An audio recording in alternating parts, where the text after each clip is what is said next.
नमस्कार दोस्तों, आप सभी का स्वागत करता हूँ वो हॉरर स्टोरी के ऊपर। दोस्तों, आज की जो कहानी है वो एक ऐसी कहानी है जिसे सुनने के बाद आप लोग भी कहेंगे कि क्या वाकई में ये चीज़ें भी होती हैं।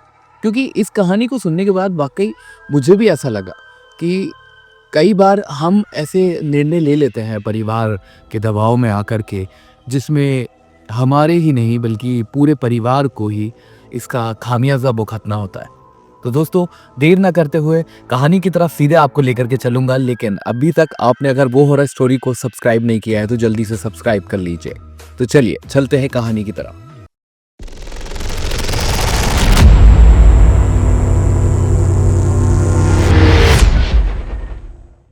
दोस्तों, ये कहानी है बिहार की, बिहार के पटना, जिसके बारे में आप सभी ने सुना ही होगा। लेकिन इसमें एक नगर है जिसका नाम है लोहिया नगर। इस नगर की काफ़ी सारी कहानियाँ फेमस है, जैसे कि एक भूत बंगले की कहानी है, वो भी मैंने अपने चैनल पे पहले डाली है। वो कहानी भी आपने सुनी होगी। और आज की जो कहानी है वो है एक परिवार की, जहाँ इस परिवार के छोटे बेटे को एक लड़की से प्यार हो जाता है और उसके बाद वो उससे शादी भी कर लेता है। घर वालों को वो बताता है कि कोई लड़की उसे पसंद है, लेकिन घर वाले ऑलरेडी ही कोई लड़की देख चुके होते हैं उसके लिए। लेकिन ये किसी को पसंद करता था, इसलिए इसने खुद से ही जाकर के उससे शादी कर ली। और वो जो लड़की थी उससे अभी तक इसके घर वाले मिले भी नहीं थे। इसने कई बार कोशिश करी थी कि मैं घर वालों को मिलवा दूं, लेकिन घर में इनकी जो मम्मी थी वो बिल्कुल भी इस बात से तैयार नहीं थी। एक्चुअल में चलिए मैं बता दूं कि इस घर में दो बेटे हैं, एक का नाम है रोहन और दूसरे का नाम है प्रखर। प्रखर जो है वो छोटा वाला बेटा है और मम्मी और पापा हैं घर में। ये दो भाई हैं, बड़े वाले का नाम रोहन है, छोटे वाले का नाम प्रखर है और मम्मी और पापा है फैमिली के अंदर। मम्मी जो बिल्कुल भी तैयार नहीं थी, क्योंकि मम्मी पहले ही अपनी फैमिली में, यानी कि जो नानी वाला जो इनका फैमिली थी, उसमें ही मम्मी किसी एक लड़की को पसंद कर चुकी थी, यहाँ पे प्रखर के लिए और रोहन के लिए भी। तो यहाँ मम्मी ने ऑलरेडी देख रखी थी और मम्मी ने सोच रखा था कि इनसे ही मैं शादी कराऊंगा, मतलब ये शादी कराऊंगी ये जो लड़कियां हैं इनसे। लेकिन प्रखर को कोई पसंद आ जाता है। प्रखर बहुत कोशिश करता है घर वालों को मनाने की, लेकिन मम्मी टस से मस नहीं होती और इसी के चलते प्रखर उस लड़की से भाग करके शादी कर लेता। बात ये थी कि जो वो लड़की थी उसके घर वाले भी अभी तक प्रखर के लिए मान नहीं रहे थे। उस लड़की का नाम है सोनल। तो सोनल के घर वाले अभी भी मान नहीं रहे थे और सोनल भी बहुत कोशिश कर रही थी कि जैसे तैसे कुछ भी करके इन दोनों की जो शादी है वो तय हो जाए, ये दोनों एक दूसरे के साथ रहने लग जाए, मतलब इस टाइप से ये दोनों का की सोच थी। लेकिन अभी ऐसा हो रहा था कि प्रखर ने कई बार बोला था कि चलो मैं तुम्हारे घर वालों से एक बार बात करता हूँ, मैं उनको मनाने की कोशिश करता हूँ, शायद वो मान जाए इस बात पे। हमेशा सोनल बोल देती थी कि नहीं नहीं नहीं नहीं, तुम मेरे घर वालों को नहीं जानते प्रखर, वो बहुत गुस्से वाले हैं, वो तुम्हारे साथ ऐसा वैसा कुछ भी कर सकते हैं, इसलिए मैं बस ये चाहती हूँ कि एक बार घर वाले, तुम्हारे घर वाले मान जाएं, तो फिर मैं उनको अपने घर वालों के लिए मना लूँ। ये सारी चीज़ें, मतलब ये सारी बातें इनकी चलती रहती थी और जब कुछ नहीं हुआ तो प्रखर उसके साथ भग करके शादी कर लेता है। अब ये बात घर वालों को कैसे पता चलती है? प्रखर खुद अपने दोस्त से बोलता है कि मेरे मम्मी पापा को और मेरे भाई को बोल दो कि मैंने शादी कर ली है। अब उसका दोस्त डरते डराते मम्मी पापा को तो कॉल नहीं करता, वो उसके बड़े भाई को कॉल करता है, यानी कि रोहन को। अब रोहन ये सुनकर के बहुत ज़्यादा बौखला जाता है, मतलब उसको बहुत गुस्सा आता है और ये भी लगता है कि यार मम्मी क्या सोचेंगी, मम्मी ने कितनी कोशिश करी, ये लड़का अपनी ज़िद के आगे कोई भी बात नहीं चलने देता, मम्मी ने इसको पहले से सर पे चढ़ा रखा है हर चीज़ में आगे। कहते हैं ना कि घर का छोटा बेटा जो होता है वो थोड़ा लाडला होता है, उसके लिए कुछ ज़्यादा ही प्यार होता है। ऐसे ही रोहन समझदार लड़का है, वो समझता है इन सब चीज़ों को, लेकिन यहाँ प्रखर जो है वो घर का एकदम लाडला था, खास तौर पे मम्मी का। मम्मी तो उस पे जैसे कि जान ही छिड़कती थी, मतलब होता है ना कहीं भी गए तारीफ करना, अरे हमारा तो लड़का ऐसा है, अरे ये तो ये है ये है। ऐसा नहीं था कि वो रोहन को नीचा दिखाती थी या कुछ करती थी, रोहन की भी तारीफ करती थी, लेकिन प्रखर उनका ज़्यादा फेवरेट बेटा था, प्रखर को वो ज़्यादा प्यार करती थी, ऐसा मतलब हम कह सकते हैं। तो यहाँ पे प्रखर बहुत ज़्यादा प्यार में मतलब चढ़ा हुआ भी था। अब यहाँ पे रोहन को बहुत डर लगता है, मम्मी को कैसे बताऊं, तो रोहन जैसे तैसे हिम्मत करके पापा को बताता है। प्रखर के एक दोस्त का कॉल आया था, उसने बताया कि प्रखर ने शादी कर ली है उस लड़की से। उसके पापा बहुत ज़्यादा गुस्सा हो जाते हैं कि तुम्हारी मम्मी ने समझाया था, कैसा भाई है तू, अपने भाई के बारे में इतना भी नहीं रखता। तो रोहन को लगता है इस पे भी मेरे ऊपर चिल्ला रहे हो यार, मुझे क्या पता, मतलब आप लोग भी तो मम्मी पापा हो ना, वो कब से तो कह रहा था एक बार उस लड़की से मिल लो, क्यों नहीं मिले आप? मतलब यहाँ पे रोहन को बहुत बुरा लगता है उसके पापा कि ये वाली बात सुन करके वो पापा पे ही थोड़ा सा गुस्सा हो जाता है। अब रोहन बोलता है पापा ये सब छोड़ो, मम्मी को बताना है। फिर वो मम्मी को बताते हैं। आप भाई, मम्मी पूरे घर को सर पे उठा लेती है, बहुत ज्यादा गुस्सा हो जाती है और बोलती है कि तुरंत उसे कॉल कर और यहाँ बुला। तो रोहन कॉल करता है प्रखर को और बोलता है कि मम्मी बोल रही है कि यहाँ। तो वो बोलता है कि मैं अकेला नहीं आऊँगा, अगर मैं आऊँगा तो सोनल मेरे साथ आएगी। अब इसकी मम्मी बोल देती है हाँ बुला, उसको भी बुला, दोनों आ। अब भाई मम्मी रहती तो बहुत ज़्यादा गुस्से में है। अब यहाँ पे सोनल को भी वो लेकर के आ जाते हैं। मम्मी इतनी गुस्से में रहती है कि जैसे ही प्रखर वहाँ पे आया हुआ दिखता है उनको, वो प्रखर में 2-3 थप्पड़ लगा देती है। मतलब इतना ज़्यादा गुस्सा, क्योंकि मम्मी के दिमाग में चल रहा था कि वो ऑलरेडी एक लड़की पसंद कर चुकी थी जो कि मम्मी की फैमिली, मतलब नानी वाली फैमिली में से ही थी कहीं ना कहीं, मतलब दूर के रिश्तेदारों में। अब मम्मी को लगता है मेरी इज्जत की तो बैंड बजा दी इस लड़के ने, मतलब मैं इस लड़के की इतनी तारीफ कर दी थी इसलिए इतनी ज़्यादा गुस्सा थी। अब वो सोनल के ऊपर भी बहुत गुस्सा थी कि कैसी लड़की है, तेरे को अपने घर का नहीं पता, मतलब सोनल को भी बहुत सुना देती। तो प्रखर गुस्सा हो जाता और बोलता मैं नहीं आ रहा, मैं घर छोड़ के जा रहा हूँ। यहाँ पे रोहन और उसके पापा समझाने की कोशिश करते हैं लेकिन प्रखर चला जाता है घर छोड़ करके। अब ये वहाँ से निकल जाता है, इसके दोस्त की कार से ही आते हैं और तुरंत उसमें बैठते हैं। मम्मी कहती है हाँ जा, मतलब मर जा, ऐसे करके मम्मी बोल देती है। लेकिन यहाँ पे उसके पापा, प्रखर के पापा और उसका भाई रोहन दोनों उसको समझाने की कोशिश करते हैं लेकिन ये लोग निकल जाते हैं वहाँ से। सोनल कुछ भी नहीं बोलती क्योंकि अब वो घर वालों को ज़्यादा जानती नहीं थी, किसी के बारे में कुछ पता नहीं था, क्या बोलेगी एक लड़की। वो चुपचाप बैठ करके निकल जाते हैं। ऐसे 4-5-6-7 दिन हो जाते हैं। प्रखर का अब ना फ़ोन लग रहा होता है, ना उसके दोस्तों को पता है कि ये लोग कहाँ गए। पता नहीं, इनको लग रहा था, मतलब रोहन को लग रहा था कि बताना नहीं चाह रहे दोस्त क्योंकि मम्मी गुस्सा है, ऐसा वैसा ना हो जाए ये वो। तभी रोहन इसके कुछ दोस्तों से पूछता है कि यार उस लड़की के घर वालों की का सब ठीक है, ऐसा तो नहीं वो लोग लड़ने लड़ाने आ जाए, मतलब इसका भी नहीं पता चल रहा है ये कुछ है। तो वो लोग बोलते हैं कि भैया पता नहीं, मतलब उधर सोनल की साइड से तो हम किसी को चाहते नहीं है, क्या होगा कैसे होगा क्या चीज़ रहेगी ये तो वक्त पे ये पता चलेगा। ऐसे करते कराते लगभग 15 दिन निकल जाते हैं। फिर एक दिन यहाँ रोहन का फ़ोन एक दिन रोहन का फ़ोन बजता है एक अननोन कॉलर से। एक दिन रोहन का फ़ोन बजता है, रोहन फ़ोन उठा करके देखता है तो उसमें एक अननोन नंबर रहता है। रोहन जैसे ही फ़ोन उठाता है वहाँ से उन्हें प्रखर की आवाज़ आती है। प्रखर बोलता है हेलो। रोहन सुनते से ही समझ जाता है। तो रोहन बोलता है प्रखर। तो प्रखर बोलता है हाँ भैया मैं हूँ। तो रोहन बोलता है कहाँ है तू, कैसा है, तेरे पते ही नहीं है, फ़ोन नहीं लग रहा है 2 हफ्ते से, ठीक है कहाँ है, कैसे, बहू कैसी है? प्रखर बोलता है सब कुछ ठीक है, बस मैं थोड़ा बाहर आ गए थे हम लोग और हम किसी से बात नहीं करना चाहते थे, ऐसा वैसा, मतलब इस तरह से बात होती है। अब रोहन बोलता है देख यहाँ पे सब कुछ ठीक है, मम्मी की भी बहुत बुरी हालत हो गई, मम्मी याद कर रही है, तू घर आ जा। तो प्रखर बोलता है कि नहीं मैं नहीं आना चाहता, मम्मी फिर से वही सारे नखरे करेंगी और मैं नहीं चाहता कि सोनल का मतलब इस तरह से बुरी उसकी बेइज्जती करे। तो रोहन बोलता है इस बार कुछ नहीं होगा, मेरा विश्वास कर, घर आ जा। अब ये लोग घर आ जाते हैं। मम्मी इस बार गुस्सा नहीं करती, मतलब गुस्सा होती हैं लेकिन उस तरह से नहीं करती। बहू का वेलकम करती हैं, अच्छे से उनको घर के अंदर रखती हैं। और जब मम्मी को पता चलता है कि ये आ रहे हैं तो इनके घर के मतलब ऊपर वाले फ्लोर पे एक कमरा और होता है जो जिसमें थोड़ा बहुत सामान रखा रहता है ना। तो मम्मी उसको बहुत अच्छे से तैयार कर देती कि अब मेरे बेटा और बहू इसी कमरे में रहने वाले हैं।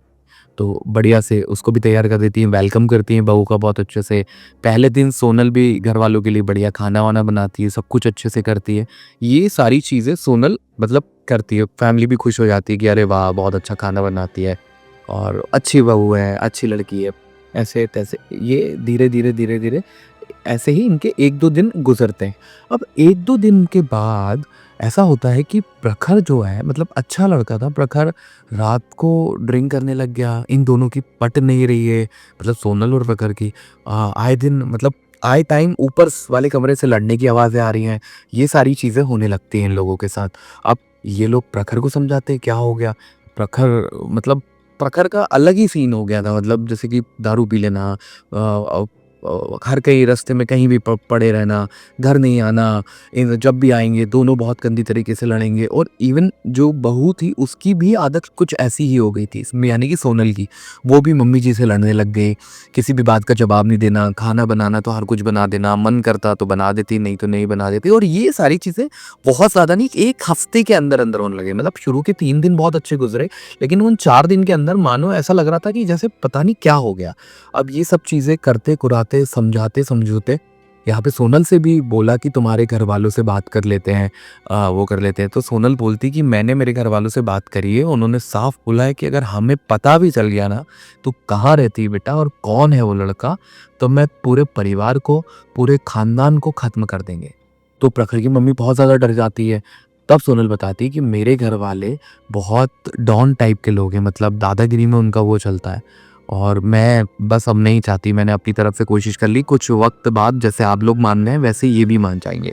लेकिन ये सब करते कुराते, सब चीज़ें करते कुराते, मतलब बहुत ज़्यादा ताना बाना वाली, मतलब इनकी लड़ाइयाँ झगड़े होने लग गए, ये होने लग गए, सारी चीज़ें होने लग गई। अब एक दिन ऐसा आता है कि यहाँ पे प्रखर और सोनल के बीच में इतना ज़्यादा झगड़ा होने लगता है कि ये दोनों तलाक वाले सीन तक पहुंच जाते हैं, मतलब कि तलाक ही लेना होता है।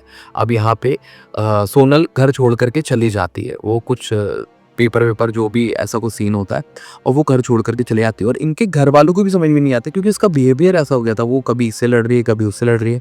अब सोनल के घर वालों के बारे में ये जान चुके थे कि, मतलब सोनल ने बता दिया था कि ये बहुत खतरनाक है मेरे घर वाले, तो ये कुछ बोलते भी नहीं थे उससे, ये हो जाता। अब जैसे-तैसे सोनल गायब हो जाती है, उसे 5, 7, 6, 8 महीने ऐसे करके साल बीत जाता है, सोनल के अते-पते ही नहीं। और ये लोग प्रखर से पूछते भी कि उसका घर तो देखा होगा। प्रखर को ये पता था कि वो मुझे यहाँ मिलती थी पर कहाँ रहती है, लेकिन जब वो पूछते हैं उस एरिया में तो उन्हें पता चलता है कि इस नाम की कोई लड़की मतलब इधर रहती ही नहीं थी। अब ये लोग बहुत, मतलब फ़ोटो वोटो दिखाते हैं, पूछते हैं, कुछ पता नहीं चलता है। ऐसे करते-करते साल बीत जाते हैं। अब वो वक़्त आता है जब रोहन की शादी होनी होती है। रोहन की ये लोग शादी कर देते हैं। शादी करने के बाद रोहन भी उसी कमरे में रहने के लिए जाता है जहाँ पे पहले प्रखर और सोनल रह रहे थे। अभी तक मतलब फिर से वो कमरा खाली हो गया था। तो वहाँ पे जब ये रहते हैं तो 2, 4, 5 दिन बाद इनके बीच में भी सेम लड़ाई होने लगती है। मतलब इनकी बन नहीं रही है, कभी कुछ हो रहा है घर के अंदर, कभी कुछ हो रहा है, सास और बहू के झगड़े होने लग गए। जबकि इस बार उसकी मम्मी की पसंद से ही शादी करी थी और उसकी मम्मी इस लड़की को बहुत अच्छे से जानती थी जिसका नाम था रोशनी, यानी कि रोहन की वाइफ। अब इन लोगों की बिल्कुल नहीं पड़ रही, सब चीज़ें बहुत मतलब उल्टी-सीधी हो रही है, ऐसा हो रहा है। अब एक दिन क्या होता है कि रोहन देखता है कि रात को रोशनी जब उस कमरे में सो रही है तो वो कुछ बड़बड़ा रही है। मानो ऐसे गंदी तरीके से बड़बड़ा रही है और ऐसे तुरंत किस-किस करके बात कर रही है, जैसे बहुत गुस्सा कर रही है। तभी रोहन उसको उठाता है, "रोशनी उठो, उठो।" रोशनी इस बार जब उठती है, रोहन उसे देख कर के घबरा जाता है, क्योंकि रोशनी की आँखें एकदम लाल हैं, मानो जैसे उसकी आँखों में खून उतर आया हो, और उसके बाल ऐसे बिखरे हुए और इस बार अजीब-सा उसका चेहरा। रोहन बहुत तेज़ डर कर के नीचे भागता है और आवाज़ लगाता है, "मम्मी, मम्मी, मम्मी।" उसकी मम्मी भी उठती हैं, पापा भी उठते हैं, "क्या हुआ, क्या हुआ?" वो बोलते हैं, "रोशनी को पता नहीं क्या हो गया मम्मी, उसकी आँखें ऐसी-वैसी।" अब ये लोग भी उस कमरे में जाकर के जब देखते हैं, तो देख कर के हैरान रह जाते हैं, क्योंकि अभी भी रोशनी उसी स्टाइल में बैठी हुई थी और उस गेट की तरफ घूर करके देख रही थी, और वो बोल रही थी, "इस घर को नहीं छोड़ूँगी, किसी को नहीं छोड़ूँगी मैं।" और ये लोग बहुत घबरा जाते हैं और कुछ देर बाद रोशनी नॉर्मल हो जाती है। इन्हें कुछ भी समझ में नहीं आता, रोशनी के पास जाने से भी डर रहे होते हैं। दूसरे दिन रोहन की मम्मी यही बात अपनी बहन से कहती है, यानी कि इनकी मौसी से। इनकी मौसी बोलती हैं कि अपने वो पंडित जी हैं, एक बार उनसे बात करके देखो। जब ये उन पंडित जी से बात करते हैं तो उन पंडित जी बोलते हैं कि ये बहुत ही विचित्र है, आपके घर में एक नहीं बल्कि ये दूसरी घटना हुई है। तभी इनकी मम्मी बोलती है, हाँ पंडित जी, यानी कि पंडित जी को पहले ही मम्मी बता चुकी थी कि ऐसा ऐसा हो चुका है प्रखर के साथ भी। अब जब ये दूसरी बार घटना हो रही थी, पंडित जी बोलते हैं कि मैं शाम को आपके घर आता हूँ। पंडित जी इनके घर पहुंचते हैं और पहुंच करके देखते हैं तो वो बोलते हैं कि आपके घर में कुछ नेगेटिव है, यानी कि कोई नेगेटिव वाइफ है। यहाँ पे पंडित जी उस कमरे के अंदर शुद्धिकरण करते हैं, कुछ मंत्र वंत्र पढ़ के, कुछ गंगा जल छिड़क करके, और जो विधि उनकी होती है वो करते हैं। अब बोलते हैं कि अब आपके घर में ऐसा कुछ नहीं होगा। यहाँ पे रोहन और रोशनी फिर से अच्छे से रहने लगते हैं। लेकिन रोहन एक चीज नोटिस करता है कि इस कमरे में हम जब भी रहते हैं ना, हम लोगों के बीच में झगड़ा होता है, कुछ ना कुछ लड़ाई होती है, कोई ना कोई पंगा होता है, मतलब अभी भी होता है। और रोहन जब ये लोग नीचे रहते हैं या कहीं और घूमने जाते हैं तो सब कुछ बहुत अच्छा, इसकी वाइफ का नेचर बहुत अच्छा। रोहन ये सब चीजें इस इंसिडेंट के बाद नोटिस करने लग गया था। अब रोहन मम्मी से बोलता है कि मम्मी, इस कमरे में हमें नहीं रहना, हम लोग नीचे ही रहेंगे। तो ये लोग नीचे का एक कमरा रहता है वहां रहने लगते हैं। वहां रहते हैं यानी कि नीचे जहाँ पे प्रखर रहता है उस प्रखर को ऊपर और भी इनके कमरे रहते हैं फर्स्ट फ्लोर के, वहां शिफ्ट कर देते हैं, वो कमरा टोटल बंद कर देते हैं। अब यहाँ पे कुछ दिन बाद इनके घर में कुछ अजीब सी चीजें होने लगती है, यानी कि उस कमरे के अंदर जो अब खाली है उसमें किसी के चलने की आवाज आती है। मतलब छत के ऊपर कोई ऐसे पैर पटक पटक करके चल रहा हो। एक दिन जब रोहन और रोहन की मम्मी और रोहन की वाइफ बैठी हुई होती है तब उन्हें यह आवाज आती है जैसे कोई पैर थम थम थम करके चल रहा हो। ये लोग तुरंत उस कमरे में ऊपर जाकर के देखते हैं तो वहां कोई नहीं होता। और इनके घर में अब बहुत सारी अजीब अजीब सी चीजें होने लगती है, जैसे कभी सब्जी में नमक बहुत ज्यादा हो जाना, जैसे कभी इनके घर के अंदर बाथरूम में नल अपने आप चालू हो जाना, कभी ऐसा लगता है कि बाहर किसी ने डोरबेल बजाई है। ऐसी बहुत सारी चीजें होने लगती हैं। एक दिन बहुत ही खतरनाक काम होता है। जब इनके घर के अंदर इनके पापा बाथरूम में नहाने के लिए जाते हैं तो नीचे वाली बाथरूम में किसी वजह से पानी नहीं आता, तो वो ऊपर वाली बाथरूम में जाते हैं। और ऊपर वाली बाथरूम में जैसे ही जाते हैं उनकी बहुत तेज चीख निकलती है और वो दौड़ करके बाहर आते हैं। ये लोग भी तुरंत वहां पहुंचते हैं और पूछते पापा क्या हुआ। तब इनके पापा बोलते हैं मैंने बाथरूम में किसी लेडी को देखा और वो बहुत डरावनी थी। मैं उसे देख करके घबरा गया, मतलब मैंने बाथरूम में घुसा और गेट लगाया, वो ऐसे खड़ी थी, मैं बहुत डर गया। तो इनके पापा मतलब बहुत घबरा जाते हैं। आप देख सकते हैं मेरे भी रोंगटे खड़े हो गए ये बात करते हुए। इतना मतलब खतरनाक इंसिडेंट इन्होंने जब मुझे सुनाया और जिस तरह से सुना रहे थे वो मैं फील कर सकता हूँ। तो यहाँ पे ये चीज़ हुई। इसके बाद इन्होंने फिर उसी पंडित जी को कॉल किया तो पता चला कि वो पंडित जी वहाँ अब हैं ही नहीं, यानी वो कहीं बाहर जा चुके हैं।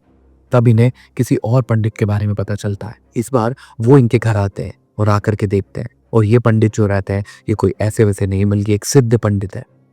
जब ये इनके घर में आते हैं इनकी पूरी बात सुन करके तो वो देखते हैं कि उस कमरे के अंदर अभी भी कुछ नेगेटिव है, जो ना सिर्फ इनके उस कमरे तक रहा है बल्कि उस कमरे से भी बाहर निकलता रहता है। तो वो बताते हैं कि अच्छा रहा तुम लोगों ने ये कमरा खाली कर दिया, नहीं तो हो सकता था कि तुम्हारी जान भी चली जाती। तब वो पंडित जी उस कमरे को अच्छे से देखते हैं। तब उन्हें एक कॉर्नर में एक छोटी सी अलमारी जैसी बनी हुई नजर आती है। उसे जब वो खोल करके देखते हैं तो उसमें एक संदूक रहता है। अब वो बोलते हैं संदूक को खोलो। उस संदूक को जब खोलते हैं तो उसमें एक लकड़ी की डॉल बनी रहती है जो देखने में बहुत खूबसूरत थी। मतलब उसमें और भी चीज़ें थे। तो वो बोलते हैं संदूक किसका है। वो बोलते हैं ये हमारी पहली वाली बहू का है, वो कहीं चली गई। प्रखर ने उसके साथ लव मैरिज करी थी, भाग करके शादी करी थी। तो उन्होंने पूरी बात सुनी और पूरी बात सुनने के बाद उन्होंने बताया कि प्रखर और सोनल जब कहीं बाहर गए थे तो इस संदूक के अंदर किसी ने ये डॉल रख दी और ये डॉल के अंदर किसी की आत्मा कैद है और उस डॉल के साथ वो यहाँ तक आ गई। इसलिए ही सोनल और प्रखर की बन नहीं पा रही थी। तब प्रखर को पहली बार सोनल पे एक बार फिर से विश्वास होता है। नहीं तो अभी तक प्रखर यही सोच रहा था कि ये लड़की ने मुझे धोखा दिया है। अब ये एक अलग इंसिडेंट है। मैं वापस कहानी के ऊपर आता हूँ। पंडित जी कुछ पूजा की विधि बताते हैं इनको और कुछ चीज़ें मंगवाते हैं। तभी तुरंत प्रखर और रोहन जाकर के वो चीज़ें लेकर के आ जाते हैं। पंडित जी जब वो सारी की सारी पूजा करते हैं उसके बाद उस डोल को वो साथ में ले जाते हैं और ले जाने के बाद कहीं ऐसी जगह पे उसे गाड़ देते हैं जहाँ उसके बाद उस आत्मा को और इनके परिवार को आराम से शांति से रहने का मौका मिल जाए।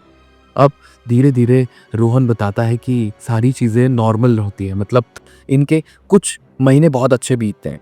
उसके बाद रोहन बताता है कि हमारे घर में फिर से वो उबड़ खाबड़ सी चीज़ें होने लग गई हैं। जैसे कभी कोई छत पे दौड़ रहा है, कभी नल का पानी चल रहा है। ये सारी चीज़ें हमें उस घर के अंदर महसूस होने लगती है। और एक बार फिर ये किसी पंडित को बुलाते हैं। इस बार भी इनको एक नई चीज़ पता चलती है कि वो पुरानी जो बहू थी वो ही कुछ तांत्रिक क्रियाएं करती थी। और उसने ही इस घर की सुख शांति छीनने के लिए ये सारी चीजें करी हैं। ये बात सुन करके इनका पूरा परिवार बंद रह जाता है।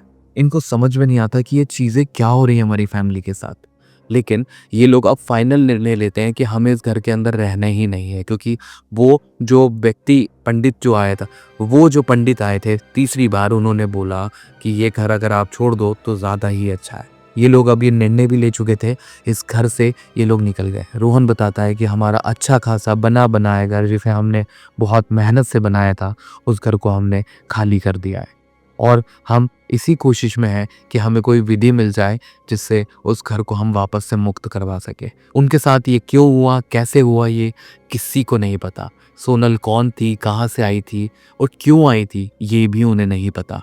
तो दोस्तों, कई बार ऐसी चीज़ें हमारी फैमिली के साथ हो जाती है। तो आपके घर में कोई ऐसी बहू तो नहीं आ रही, कोई लड़की तो नहीं आ रही, या कोई लड़का तो ऐसा नहीं आ रहा।